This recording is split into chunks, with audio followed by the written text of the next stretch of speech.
కృష్ణాకి ఒక్క చుక్క నీరు అదనంగా ఎందుకు తీసుకురాలేదు అధ్యక్ష? రాయలసీమ బిడ్డ అని చెప్పుకోవడం కాదు అధ్యక్ష. రాయలసీమకి హెచ్ఎన్ఎస్ఎస్ కి ఎందుకు ఏం చేయలేకపోయాడు?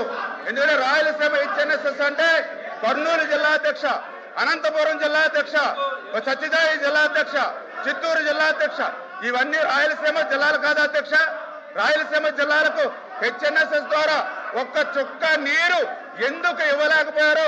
ఈవేళ జగన్మోహన్ రెడ్డి ఈవేళ సమాధానం చెప్పాలి అధ్యక్ష.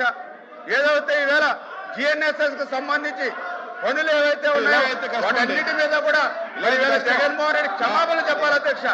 ఎందుకంటే నాకు తెలుసుండి రాయలసీమకు ఏ ముఖ్యమంత్రి చేయనటువంటి ద్రోహం జగన్మోహన్ రెడ్డి చేశాడు అధ్యక్ష. ఇంకా చాలా క్లియర్ గా చెప్పాలంటే ఈరోజు అడుగుతున్నాను అధ్యక్ష వైఎస్ఆర్సీపీ గౌరవ సభ్యుల్ని. ఆ రోజు బడ్జెట్ అధ్యక్ష, ఆ రోజు 5 సంవత్సరాల ఇరిగేషన్ బడ్జెట్ లో 12,000 కోట్ల రూపాయలు 14-19లో తెలుగుదేశం ప్రభుత్వం పెడితే 19-24లో రాయలసీమకి కేవలం 2,000 కోట్ల బడ్జెట్ మాత్రం పెట్టారు అధ్యక్ష. మరి ఇంత తేడా కళ్ళెదర కనిపిస్తూ ఉంటే వీళ్ళు అబద్ధాలు అసత్యాలు ఎట్లా మాట్లాడతారు అధ్యక్ష?